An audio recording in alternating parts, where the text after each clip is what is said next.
Le Barça a concédé le nul contre le Rayo Vallecano à Vallecas, score final, un but partout.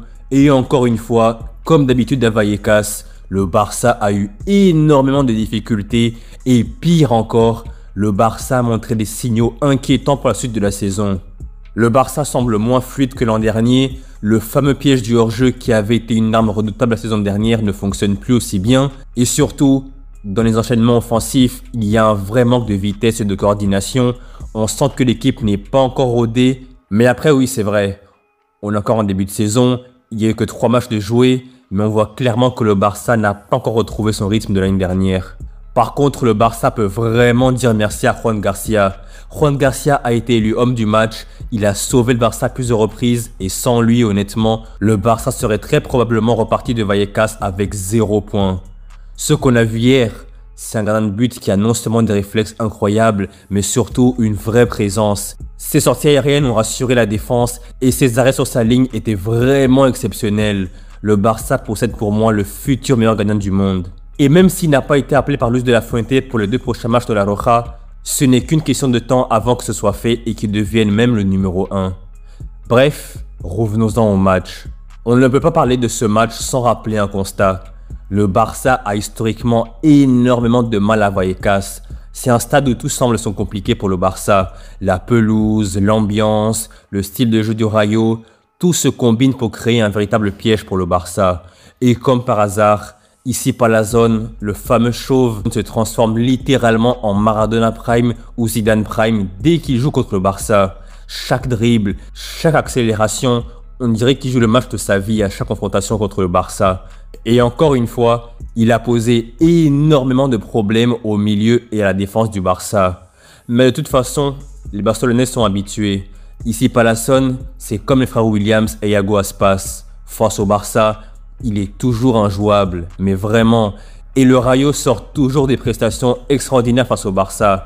Aller à Vallecas, c'est toujours un match piège. Et malheureusement, hier soir, contrairement à la saison dernière, le Barça est encore tombé dans le piège. Et dites-vous que la dernière fois que le Barça n'a pas encaissé un but contre le Rayo Vallecano, c'était en octobre 2014, à l'époque de la MSN, à l'époque où Claudio Bravo était le gardien de but du Barça. Personnellement, ce qui m'a le plus choqué sur ce match, c'est l'état catastrophique de la pelouse et la VAR qui ne fonctionnait pas. Non mais la pelouse franchement, c'était indigne d'un match de première division. On parle quand même de la Liga, l'un des championnats les plus prestigieux du monde. Pour beaucoup, le 2e meilleur championnat du monde. On avait une pelouse qui était digne d'un terrain municipal, mais vraiment. Mais pire encore, la VAR. Et là, c'est carrément hallucinant. La VAR ne fonctionnait pas du tout entre la première et la 12e minute. Et même sur le pénalty de Lamine Yamal, avant la mi-temps, il n'y avait pas eu de vérification possible parce que la VAR ne fonctionnait pas à ce moment-là. C'est tout simplement hallucinant. Et même en deuxième mi-temps, la technologie ne marchait pas, c'était pas disponible. Mais comment est-ce possible en 2025? Comment c'est possible? On parle d'un championnat qui est censé garantir l'équité et dans un match de ce niveau-là, la VAR est hors service. Comment c'est possible? C'est complètement hallucinant, complètement dingue. Ça pose vraiment un vrai problème d'image et surtout un problème d'équité sportive. Et pour moi, honnêtement, il y avait pénalty sur Lamine Yamal. Mais admettons qu'il y avait simulation. Qu'est-ce qu'on aurait dit? Imaginez s'il y avait eu d'autres actions litigieuses. Qu'est-ce qui se serait passé?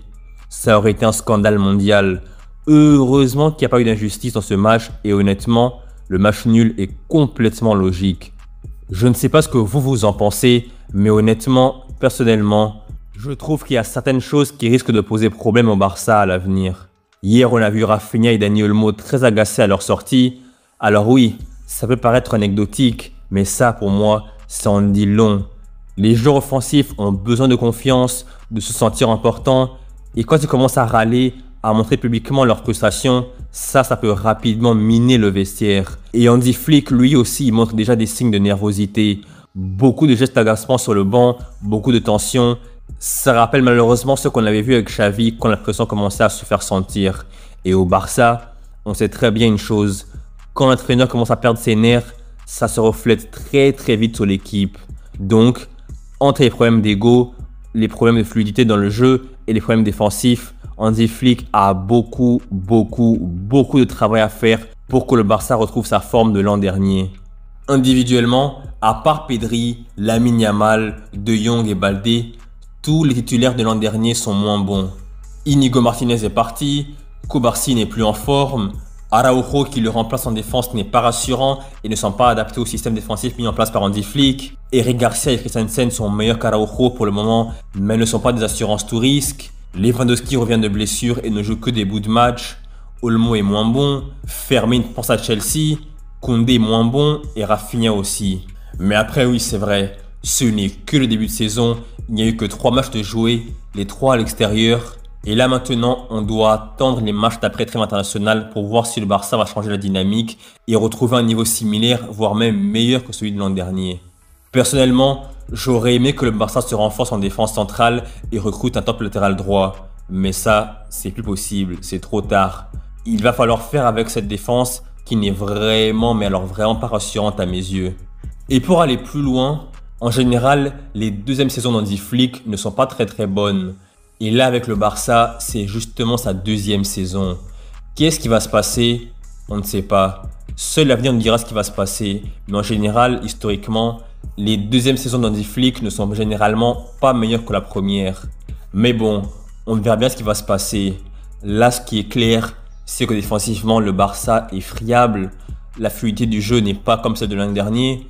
Offensivement, c'est assez limité. Et pire encore, les équipes semblent comprendre de mieux en mieux le Barça d'Hansi Flick. Donc, il faut trouver des alternatives, il faut trouver une nouvelle façon de jouer pour être à nouveau imprévisible. Et vous, que pensez-vous du Barça d'Hansi Flick? Êtes-vous confiant ou pas? Pensez-vous que cette saison, le Barça va remporter la Liga à nouveau, la Ligue des Champions, la Coupe du Roi et la Supercoupe d'Espagne? Ou alors pensez-vous que cette saison, ce sera une saison sans trophée pour le Barça? N'hésitez surtout pas à donner votre point de vue en section commentaire. Donc voilà, c'est la fin de la vidéo. J'espère que vous avez aimé la vidéo. Et si c'est le cas, n'hésitez surtout pas à liker la vidéo, à la partager, à vous abonner. Et je vous dis à la prochaine pour une nouvelle vidéo. Salut!